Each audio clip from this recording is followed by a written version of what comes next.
우리는 왜 태어났을까요? 어떤 사람들은 어쩌다 보니까 태어났겠지요. 아무런 생각이 없는 분들도 계시고, 우리 부모님들이 만나서 사랑해서 태어난 거지요. 여러 가지 말이 있겠죠.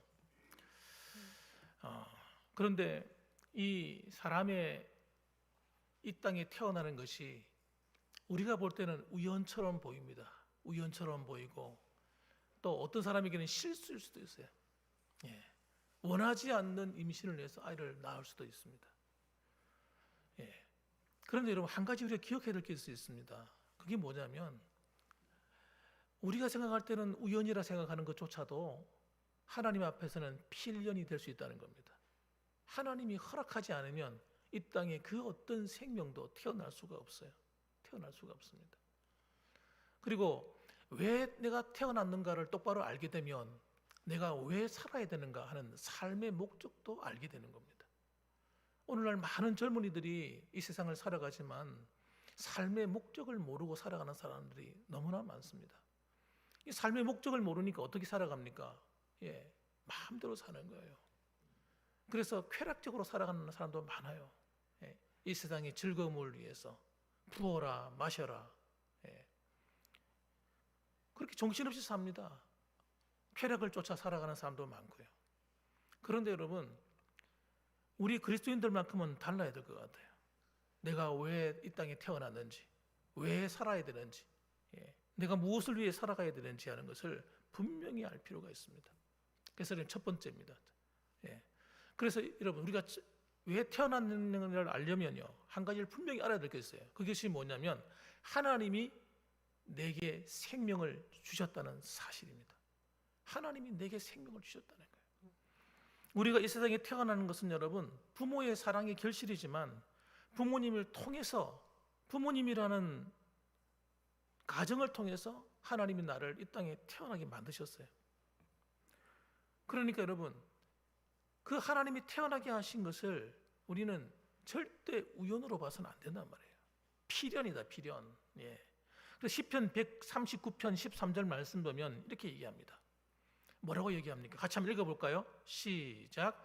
주께서 내 내장을 지으시며 나의 모태에서 나를 만드셨나이다.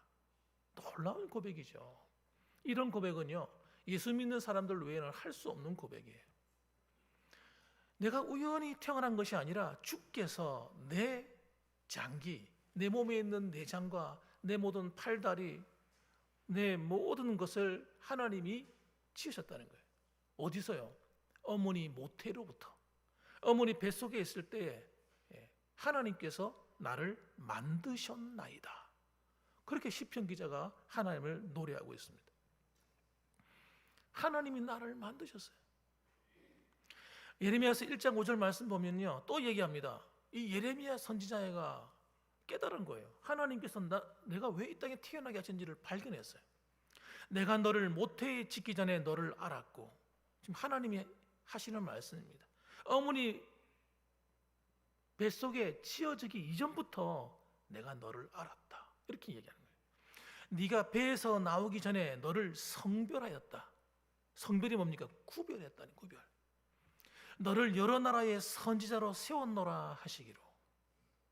그래서 예레미야가 선지자가 되는 것까지도 하나님이 어떻게 해요? 섭리하셔서 택하시고 준비하셨다. 여러분, 놀라운 이야기지 않습니까? 제가 이 은혜를 받고 내가 예수님을 만나고 난 다음에, 구원의 은혜를 체험하고 난 다음에 이 예레미야서 이 말씀을 읽다가 내가 얼마나 감격했는지 모릅니다. 아, 내가 우연히 태어난 게 아니구나. 아, 내가 어쩌다 보니 내가 이 땅에 태어난 그런 인생이 아니라 하나님께서 나를 어머니 뱃속에서 짓기 전에 나를 알았고, 내가 어머니 뱃속에서 나오기 전에 나를 구별해서 하나님의 사람으로 나를 준비하셨구나. 여러분, 이것이 깨달아지니까요, 얼마나 감사한지 몰라요. 감사한지 몰라요. 여러분, 저만 그렇겠습니까? 예레미야만 그렇겠습니까? 시편의 기자들만 그렇겠습니까? 오늘 이 자리에 오신 여러분 한 사람 한 사람마다 다 하나님께서 특별히 여러분을 기억하셔서 구별하셔서 어머니 뱃속에 태어나게 하시고 여러분 이 땅에 나오게 하셔서 살아가게 하신 줄 믿으시길 바랍니다. 그래서 여러분 우리는 이 은혜가 감사함이 되어야 됩니다. 이 저절로 된 게 아니라 하나님의 계획에 의해서 되어진 일들이기 때문에 이걸 모르는 사람들은요 방황하는 거예요. 방황하는 거예요. 하나님이 나를 이렇게 사랑하시는 줄 모르고 사는 거예요. 그래서 여러분 하나님과 뜻과 다르게 엉뚱한 길로 막 가는 겁니다. 하나님이 왜 나를 땅에 태어나게 하셨는지를 분명히 알아야 되는 거예요. 너의 생명은 우연이 아니라 하나님이 태어나게 하셨어. 너는 네 생명은 내 거야, 내 거. 하나님이 내가 너를 사랑해. 내가 너의 영의 아버지고 육의 아버지야. 생명의 근원이야. 그래서 하나님을 우리를 창조자라고 말하는 거예요. 창조자. 하나님이 우리를 창조자라고 말하시는 것은 우리의 아버지라는 뜻입니다. 창조라는 말은. 내가 너를 지었다는 뜻이니까. 우리 옆에 계신 분들한테 이야기 좀 해주세요. 한번 얘기합시다. 그대의 생명은 우연이 아닙니다. 하나님이 태어나게 하셨습니다. 할렐루야. 믿으셔야 돼요. 믿으셔야 돼요. 그러니까요, 여러분의 생명을 귀하게 여기셔야 되는 거예요. 여러분의 몸도 귀하게 여기셔야 되는 겁니다. 아무렇게나 사용하면 안 되는 겁니다. 자, 두 번째로는 여러분, 충격적인 것은 뭡니까? 우리가 이 땅에 태어나는 것이 창세 전에 계획됐다는 거예요. 천지 만물이 지어지기 이전에 우리를 이 땅에 태어나게 하시기로 계획하셨다. 에베소서 1장 4절 오늘 본문의 말씀 보니까 나오는 말씀입니다. 우리 같이 한번 읽어봅시다. 1장 4절 말씀 시작. 곧 창세전에 그리스도 안에서 우리를 택하사 우리로 사랑 안에서 그 앞에 거룩하고 흠이 없게 하시려고. 아멘. 곧 창세전에 여러분 그리스도 안에서 우리를 택하시기로 작정하신 거예요. 여러분 창세전이에요. 창세전. 저는요 하나님 앞에 너무너무 놀란 거예요. 이 말씀을 듣고. 제가 어릴 때 이 말씀을 듣고요 충격을 받았어요. 야, 내가 이렇게 귀한 존재란 말인가. 하나님이 나 한 사람을 태어나게 하기 위해서 창세전에 계획하셨다고? 예수님을 믿은 것이 우연이 아니라고? 예수님 믿어서 그 안에서 우리를 택하시기로 하나님께서 창세전에 계획하셨다고? 와, 이럴 수가. 우리 이진규 성도님도 우연히 교회 나온 게 아니라니까요. 하나님께서 사랑하셔서 창세전에 예수를 믿어서 하나님 앞에 나오게 하시려고 계획하셨다. 충격이죠, 충격. 그런데 여러분, 이 하나님은요 우리를 어떻게 택하신 겁니까? 우리로 사랑 안에서 택하신 겁니다. 예수님이 십자가의 사랑 안에 택하신 거예요. 죄인된 우리를 구원하시기 위해서 예수님이 십자가에서 나를 위해 죽어주시는, 피 흘려 죽기까지 사랑해 주신 그 사랑으로 우리를 구원하신 겁니다. 그래서 더 이상 우리는 거룩하고 흠이 없게 하시려고, 더 이상 이 땅에 속해서 죄짓고 방탕하고 음란하고 더럽게 살던 삶에서 탈출해서 하나님의 거룩한 성도로 살아가게 하시려고 부르신 거예요. 그래서 여러분 5절 말씀 보면 이렇게 말합니다. 그 기쁘신 뜻대로 우리를 예정하사. 하나님이 우리를 택하신 것이요 실수가 아닌 거예요. 실수가 어쩌다 보니 우리를 택한 게 아닌 거예요. 기쁘신 뜻대로. 할렐루야. 여러분, 여러분을 사랑하고 하나님 여러분을 택하신 것이 여러분 어쩌다 마지못해서 한 것이 아니라 기쁘신 뜻대로 하셨다는 사실 아셔야 돼요. 하나님을 여러분을 택한 것이 너무너무 기뻐하셨다는 거예요. 그래서 하나님은 그걸 예정하시고 예수 그리스도로 말미암아 우리를 자기의 아들들이 되게 만드셨다는 거예요. 와, 세상에. 내가 하나님을 기쁘시게 하고 내가 하나님을 위해서 뭐 선한 일을 한 것도 아닌데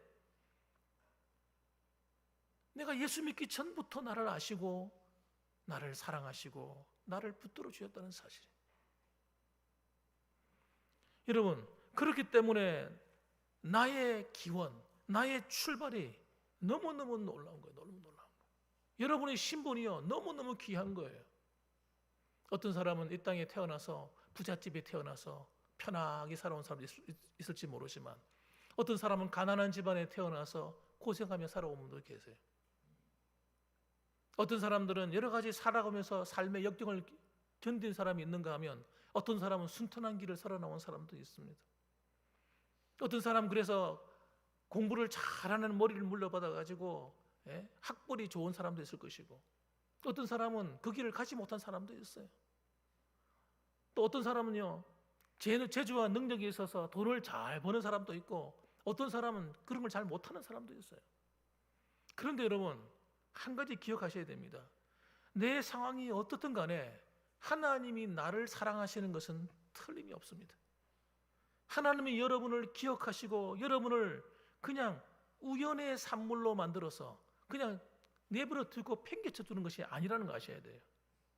하나님이 여러분을 사랑하고 관심을 가지고 계시고 여러분 예수 믿기 전이나 예수 믿고 난 이후에도 하나님은 여러분에게 대단한 관심을 가지고 있다는 거 아셔야 돼요. 그걸 살피고 계신 거예요. 하나님이 우리가 태어나는 것도 철저하게 계획하시고 창세 전부터 준비하셨다면 우리가 살아가는 인생도 하나님께서 그냥 내버려 둘 리가 있겠습니까? 하나님께서 여러분을 붙드시고 계신 거예요, 지금도. 근데 문제는 뭐예요? 우리가 그 뜻을 알지 못하고 하나님 마음을 모르고 내 마음대로 사는 게 문제인 겁니다. 하나님을 뜻대로 살아가는 것이 아니라 내 계획대로, 내 생각대로, 내 마음대로 살기 때문에 문제가 생기는 겁니다.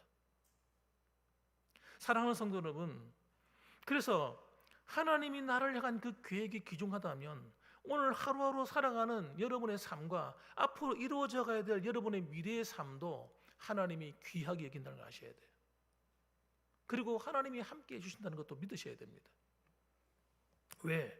우리가 주님의 아들들이니까, 주의 백성들이니까, 하나님의 거룩한 소유니까, 하나님이 택하신 족속이니까, 하나님이 여러분을 한 번도 버린 적도 없으시고 지금도 여러분을 버려두지 않으십니다.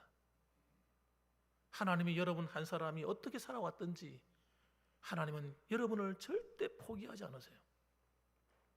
때로는 여러분이 실수하고 넘어지고 때로는 죄를 짓고 하나님이 기뻐하지 않은 길로 갔다 할지라도 하나님이 여러분을 택하신 것이 분명하다면 하나님이 여러분을 절대 배반하지 않으세요. 그러므로 여러분 이 주일날 나올 때 우리는 어떤 마음으로 나와야 됩니까?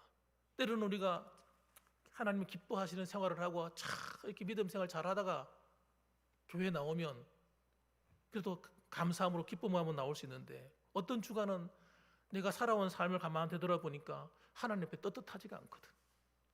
내가 이렇게 살아도 되겠나? 내가 예수 믿는 거 맞나? 이렇게 자신 없는 모습으로 나오실 수 있어요. 그래도 여러분 하나님이 여러분을 더 사랑하심을 아셔야 돼. 그러면 우리는 하면 뭐 하면 됩니까? 하나님께 앞에 나와서 하나님 죄송합니다. 제가 한 주간 살아오면서 제가 또 하나님 앞에 부족한 모습을 보였습니다. 하고 예수님이 십자가의 피를 의지해서 회개하면 돼요. 여러분 누가 완벽합니까? 누가 완전해요? 다 부족합니다. 그래서 우리 주님께서 우리에게 이 땅에 오신 거예요. 우리를 위해서 십자가의 피를 흘려주시고 나를 위해 대신 저주를 받으시고 죄의 대가를 치르신 겁니다. 그러니까 여러분 연약하고 때로는 넘어졌다 할지라도 낙심하지 말고 또 일어서서 십자가를 붙들고 회개하며 또 하나님께 달려나가는 거예요. 여러분 우리는 육신이 연약하기 때문에 그럴 수밖에 없어요. 넘어졌으면 또 일어나는 겁니다.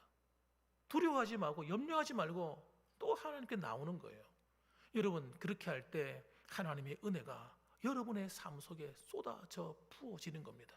여러분 낙심한 자에게는 그 은혜가 멈추지만 낙심하지 않고 하나님께 다시 달려와서 그 은혜를 붙들면 십자가를 붙들면 하나님의 은혜가 매일매일 샘솟듯이 회복되는 거예요. 이게 여러분 복음이요 십자가의 은혜입니다. 그러므로 여러분 오늘도 여러분 주님의 십자가를 붙들고 다시 새 출발하고 또 일어서길 주님의 이름으로 축복합니다. 그 다음에 여러분 세 번째로는 그래서 여러분 하나님이 나를 택하시고 구원하신 이 은혜는 여러분 우리를 하나님의 것으로 만듭니다. 하나님의 소유로 만들어줘요. 이 말이 굉장히 은혜로운 말이에요.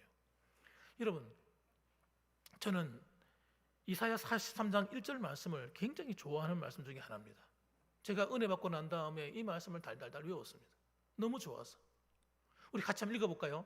이사야서 43장 1절 말씀 한번 읽어봅니다. 시작. 야곱아, 너를 창조하신 여호와께서 지금 말씀하시느니라. 이스라엘아, 너를 지으신 이가 말씀하시느니라. 너는 두려워하지 말라. 내가 너를 구속하였고 내가 너를 지명하여 불렀나니 너는 내 것이라. 아멘. 어떤 사람은요, 이 말씀이 싫을 수가 있어요. 특히 맨 마지막에 있는 말씀, 내가 너를 지명하여 불렀나니 너는 내 것이라. 여러분, 너는 내 것이라 마치 속박으로 느껴지는 사람이 있을지 몰라요. 왜 내가 주님 거야? 나는 내 것이지. 나는 내 마음대로 살아갈 수 있는 인격을 가지고 있는 난데 내가 왜 하나님 거야? 여러분, 사람들이요 이렇게 이럴 수가 있어요. 여러분, 이거는 뭘 모르는 거예요? 내가 왜 태어났는지를 모르기 때문에 그런 일이 일어나는 거예요. 여러분, 우리는 하나님의 나를 지으셨다는 사실을 아셔야 돼요. 하나님이 나를 창조하셨다니까요. 어머니 뱃속에 있을 때 나를 지었다니까요. 이 땅에 태어나는 것이 우연이 아니라 창세전부터 하나님이 계획하셔서 여러분, 예수 믿어 하나님의 자녀가 되는 이 길을 가게 하시기 위해서 우리를 지으셨다니까요. 그래서 주님 말씀하시는 거예요. 내가 너를 지명하여 불렀나니 너는 내 것이다. 그러니 두려워하지 마라. 염려하지 마라. 내가 너를 책임지겠다. 내가 너를 지었느니라. 주님께서 이사야를 통해서 이렇게 그의 백성들에게 말씀하는 겁니다. 내가 너를 지명해 불렀나니 너는 내 것이라. 이 말은 무슨 표현입니까? 마치 아버지가 자기의 자녀를 사랑하듯이, 마치 사랑하는 연인이 자기 사랑하는 연인에게 너는 내 것이라고 말하는 것처럼 사랑과 애정의 최고의 표현인 거예요. 최고의 표현. 따라합시다. 나는 주님의 것입니다. 예, 우리가 이렇게 응답할 수 있어야 돼요. 맞습니다, 주님. 나는 주님의 것입니다. 저는 하나님의 사랑 없이는 살 수 없습니다. 나는 주님의 은혜가 필요하고 주님의 도우심이 필요하고 주의 보호가 필요하고 하나님의 말씀이 필요합니다. 하나님, 나를 인도해 주소서. 여러분, 그렇게 고백할 수 있어야 되는 거예요. 너는 내 것이라는 말은 우리를 억압하기 위해서 사용하는 단어가 아니라 우리를 너무너무 사랑하기 때문에 하는 주님의 깊은 마음에서 흘러나오는 정말 애정의 표현이요, 사랑의 표현인 것입니다. 그래서 여러분, 우리가 주님의 것이고 주님의 소유된 백성들이기 때문에 무슨 일이 일어납니까? 하나님이 우리를 버리지 않는 거예요. 하나님이 우리를 보호하시는 겁니다. 그래서 여러분, 아무리 사탄 마귀가 힘이 세고 능력이 있고 굉장한 기적을 일으키고 아무리 대단한 힘이 있다 할지라도 하나님이 허락이 없이는 우리를 건드릴 수 있습니까? 없습니까? 우리를 못 건드리는 거예요. 하나님이 나를 지키는데 누가 건드려요? 여러분, 조그만 꼬마 아이가 아버지하고 어머니하고 길을 딱 걸어가는데 옆에 있는 동네 형들이 함부로 건들 수 있습니까? 예? 골목대장들이 함부로 건들 수 있겠어요? 그 아이를? 건드렸다가는 아버지가 가만히 있겠습니까? 이놈의 자식, 그냥 네가 누군데 우리 애 건드려? 쌍코피를 내주지 않겠습니까, 여러분? 예. 마찬가지예요. 우리 하나님은요, 전능하신 하나님, 전지하신 하나님, 온 세상 만물의 편재에 계셔서 우리가 어디서 무엇을 하는지를 정확하게 아시고 우리가 어떤 고난에 있는지 어떤 상황에 놓였는지를 분명하게 아시는 분이에요. 무능하신 하나님이 아니십니다. 그렇기 때문에 여러분, 우리는 깨어서 우리 사랑하는 주님이 나를 인도하시는 그 길을 가야 되는 거예요. 엉뚱한 길로 가면 안 돼요. 우리의 아버지 되시는 분, 우리의 만왕의 왕이시고 만주의 주가 되시는 분, 그 하나님이 인도하시는 그 길을 가야 가장 안전한 겁니다, 여러분. 내 마음대로 가면 안 되는 거예요. 여러분, 성경에 나오는 탕자, 그 탕자의 문제점이 뭡니까? 그 탕자의 문제는요, 아버지의 간섭이 싫은 겁니다. 내 마음대로 살고 싶은 겁니다. 내가 내 인생의 주인이 되어가지고 내 마음대로 살면 아주 재밌을 것 같은 거예요. 그래서 아버지한테 유산을 물려달라고. 아직 아버지가 살아계신데, 예? 그 아주 큰 신뢰잖아요.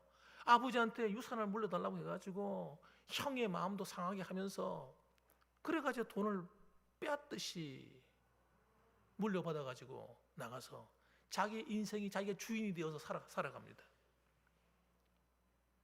그러니까 어떻게 됩니까? 처음에는 신났죠. 재미나죠. 뭐 친구들도 몰려오고 그냥 함께 그냥 재미나게 그냥 즐겼죠. 그런데 여러분, 그 받은 유산이 영원한 게 아니잖아요. 자기가 노력해서 버는 것도 아니고 자기가 열심히 수고해서 돈 버는 원리를 아는 것도 아니고 일해본 적도 없는데 그걸 받아가지고 관리가 되겠습니까? 아무리 어마어마한 돈을 받았다 할지라도 그 돈을 관리하지 않고 그냥 쓰기만 쓰니까 여러분, 돈을 모으기는 쉬워도 사용해서 없애는 건요 한순간이에요. 한순간. 예. 마치 여러분 바람 한번 쑥 불어버리면 날아가듯이 한순간에 돈이 날아가는 거예요.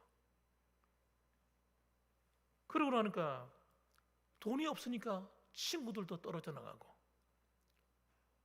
아무도 자기를 찾아주는 사람이 없고 그야말로 곤란한 지경에 처하는 거예요. 오늘날 이 땅을 살아가는 많은 성도들이, 많은 사람들이 이와 같은 사람들이 있습니다. 하나님 필요 없어. 난 내 힘으로 살 수 있어. 그리고요 모든 인생을 자기 뜻대로 경영을 합니다. 여러분, 이 탕자는 여러분 세상에 나간 사람도 탕자지만 교회 안에도 탕자가 있을 수 있어요. 교회 안에도 하나님 뜻대로 안 살고 내 마음대로 살고자 하는 사람은요 다 탕자와 같은 사람들이에요. 내 힘으로 한번 살아보겠다는 거예요. 하나님 내 삶에 좀 간섭하지 마시고 가만히 좀 계세요. 내가 지금 열심히 해볼 테니까. 그래서 내 힘대로 한번 가정을 만들어 보려고 그러고 내 뜻대로 한번 사업도 직장도 해보는데 여러분 이게 여러분 잘 됩니까? 제가 어릴 때 교회를 다녔는데 교회를 다니다가 제가 한번 말씀드리겠죠. 고등학교 3년 동안 교회를 못 나간 적이 있었어요. 교회를 안 나가고 어쩌다 보니 그렇게 되었어요. 정말 왜 그렇게 되는지 모르겠어요. 그 3년 동안 교회를 떠나 있었는데 떠나 있는 동안 나는 잘 될 줄 알았어요. 저는요 진짜 하나님의 은혜가 내게 있어서 공부하는 게 별로 어려운 일이 아니었어요. 공부가 열심히 노력하면요 공부가 잘 되고 성적도 잘 오르고 늘 앞자리에 있었고 그러니까 나는 원래 그렇게 잘 되는 사람인 줄 알았어요. 고등학교 들어가가지고 공부를 하는데 와 반에서 1등도 하고 잘 되더라고요. 별 어려움도 없었어요. 그런데 여러분 이 마음을 하나님이 지켜주지 않으니까 이상한 마음이 드는 거예요. 나도 내 마음대로 살고 싶은 마음이 드는 거예요. 그래서 여러분 공부하는 것보다 즐기고 노는 게 관심을 가지기 시작했어요. 그 친구들이 멋있어 보이는 거예요. 이야, 아이들이 더 신사답고 야 어떻게 저렇게 멋있는 애들이 다 있냐. 공부가 성적이 안 내려가요. 그래도 그 친구들하고 어울려 놀아도 여러분 공부하는 게 몸에 딱 배어 있다 보니까 아무리 놀아도 잠시만 공부하면요 또 금방 성적이 올라가고 성적이 안 떨어지더라고. 그런데 여러분 하나님이 내 마음을 안 지켜주는 거예요. 자꾸 부정적으로 생각하는 거예요. 모든 걸 판단을. 그러면서 여러분 공부를 하나 손을 놓기 시작합니다. 내 마음대로 살고 싶은 거예요. 그러니까 여러분 성실함이 사라지죠. 하나님이 내 마음을 지켜준 줄 몰랐어요. 내 생각을 지켜주는 줄 몰랐어요. 내 삶을 인도하는 줄 모르고 살아간 거예요. 난 내가 열심히 노력해서 공부 잘하는 줄 알았어요. 나중에 깨달은 거예요.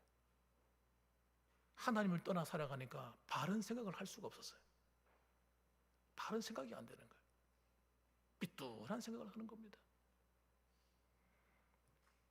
여러분, 우리 믿는 성도가요, 살아가는 삶이 저절로 내가 잘 먹고 잘 사는 게 아닙니다, 여러분.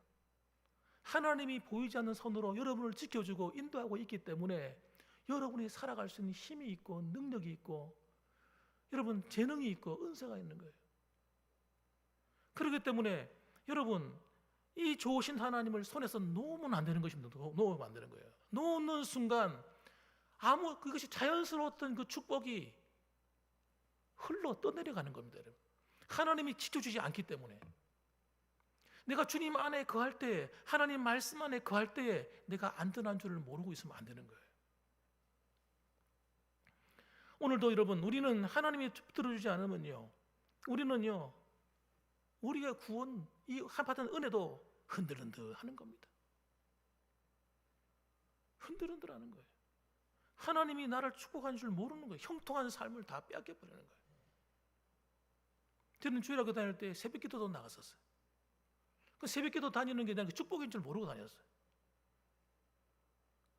새벽기도 나가니 억지로 나갔지만 새벽기도 나가는 그것이 내게 복이었다는 걸 나중에 알게 되었어요. 여러분 하나님 앞에 여러분 자신을 드리기를 기뻐하시고 여러분 하나님의 말씀의 그 길을 따라 살아가는 것을 즐거워하시길 주님의 이름으로 축원합니다. 그것이 안전한 길이에요. 안전한 길. 예. 나중에 깨닫으면 안 돼요. 나중에 뒤에서 가서 깨닫는 것은 너무 어리석은 일입니다. 안전할 때 깨달으셔야 되는 거예요. 그래서 우리가 하나님 말씀을 떠나 살면요 요한일서 3장 18절 보니까 죄를 짓는 자는 마귀에게 속하나니 하나님께 속한 자가 아니라 마귀에게 속한 자가 되는 거예요. 그래서 예수님이 뭐라고 말씀하십니까? 예수님이 이 땅에 오신 것은 마귀의 일을 멸하러 하십니다. 여러분 마귀의 일이 뭡니까? 우리로 하여금 하나님의 품 안에서 떠나가게 만드는 거예요. 어떻게 떠나가게 만듭니까? 죄를 짓게 만드는 거예요. 세상이 좋아지게 만드는 겁니다. 자꾸 편리한 걸 좋게 여기게 만드는 거예요. 하나님의 진리가 아니라 엉뚱한 걸 선택하도록 자꾸 만드는 거예요. 하나님을 사랑하기보다 세상을 사랑하게 만드는 겁니다, 여러분. 그래서 여러분 그 길로 가는 하나님의 은혜에서 멀어져 가는 모든 것은요 죄 짓는 것밖에 없어요. 제가 경험해 보니까 알겠더라고요. 제가 살아보니 알겠어요.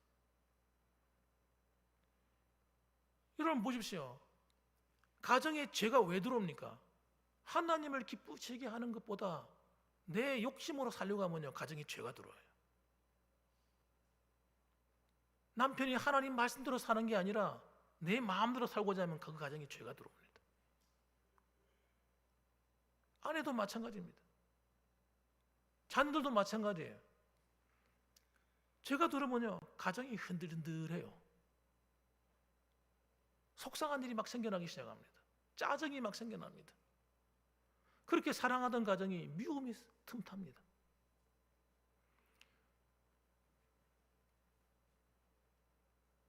가정만 그렇겠습니까? 우리 인생 모든 게 그런 거예요, 여러분.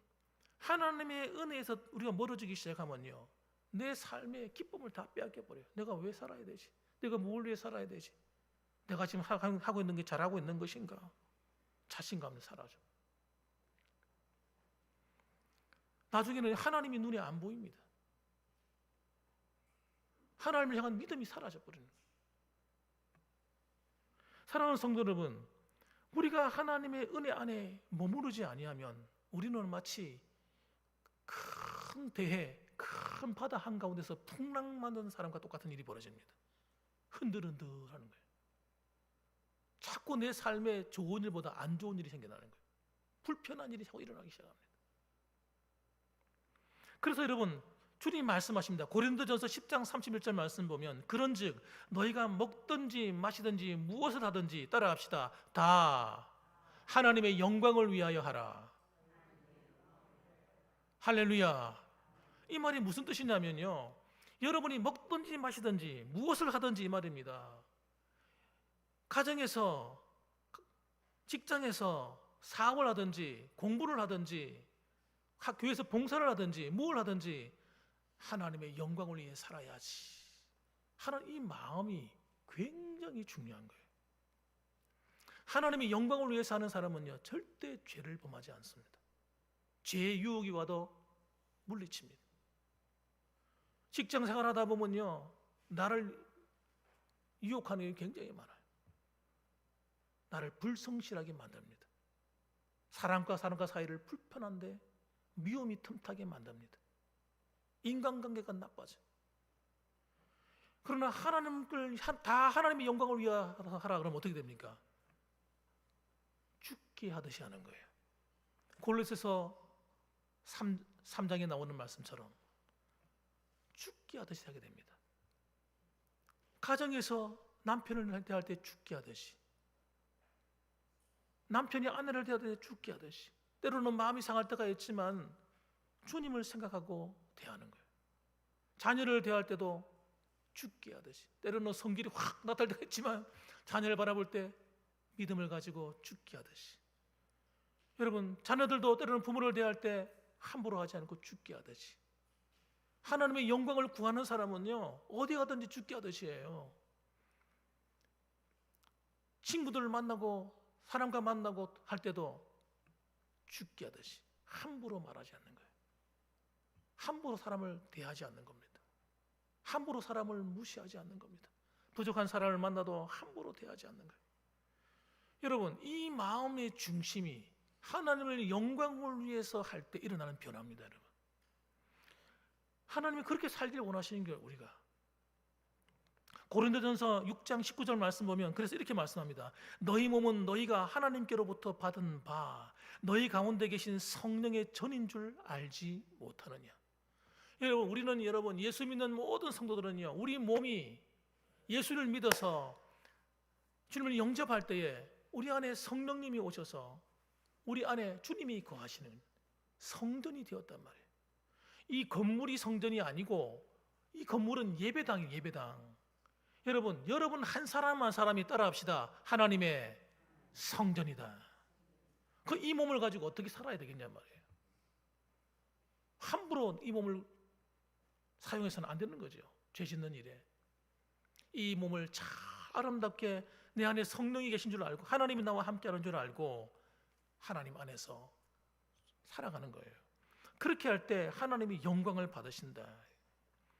그래서 이렇게 말합니다. 너희는 너희 자신의 것이 아니라 20절 보면 값으로 산 것이 되었으니, 여러분 한 사람 한 사람을 그냥 여러분 예수 믿은 게 아니라 하나님의 아들이신 독생자 예수 그리스도의 핏값으로 샀다는 거예요.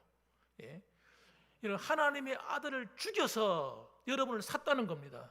하나님의 아들인 생명과 우리를 맞바꾸었다는 거예요. 그래서 여러분 한 사람 한 사람은 보통 사람들이 아닌 겁니다. 그러면요, 나만 그렇습니까? 옆에 있는 분도 그렇기 때문에 옆에 있는 분을 대할 때 어떻게 대해야 됩니까? 하나님을 대하듯이 대하는 거예요. 죽게 하듯이. 그 안에 하나님이 계시기 때문에 때로는 마음이 상해도 어떻게 대해야 돼요? 죽게 하듯이. 내 마음이 안 들어도 어떻게 해요? 죽게 하듯이. 때로는 화가 나도 참고 죽게 하듯이. 하나님이 영광 받으시는 거예요. 우리의 삶은요 우리가 심판하는 게 아닙니다. 저와 여러분이 다른 사람을 심판하는 게 아니에요. 하나님이 그 사람을 축복할 그 사람은 축복하시고 상 줄 사람은 상 주시고 때로는 책망할 사람은 책망하시고 하나님이 다루시는 거예요. 하나님이 만들어 가시는 거예요. 나도 막 하나님 그 다스림 안에 있어야 되는 거예요. 내가 왕이 돼가지고 다른 사람을 막 함부로 심판하거나 하면 안 되는 거예요. 그럼 대단히 위험한 겁니다. 하나님이 하시도록 따라합시다. 하나님, 주님이 하시옵소서. 예, 왜? 하나님이 여러분 안에 계시니까 주님이 하시옵소서. 옆에 있는 사람을 볼 때도 마치 하나님이 그 안에 계신 것을 생각하고 죽게 하듯이. 이렇게 살아가는 성도는요 하나님 앞에 사랑받을 수밖에 없어요. 하나님 그 사람을 붙드실 수밖에 없어요. 사랑하는 성도 여러분, 이 자리에 계신 저와 여러분, 우리가 왜 이 세상에 태어났습니까? 하나님의 영광을 위해 살도록 태어났습니다. 여러분, 그러므로 여러분의 생각과 말과 행동과 우리 삶의 모든 영역에서 하나님의 뜻이 이루어지고 하나님 나라가 이루어지고 하나님의 영광이 나타나는, 그래서 하나님의 이 모든 걸 더해주시는 기가 막힌 하나님의 은혜가 여러분과 함께 하시기를 주님의 이름으로 축복합니다. 아멘. 기도하겠습니다.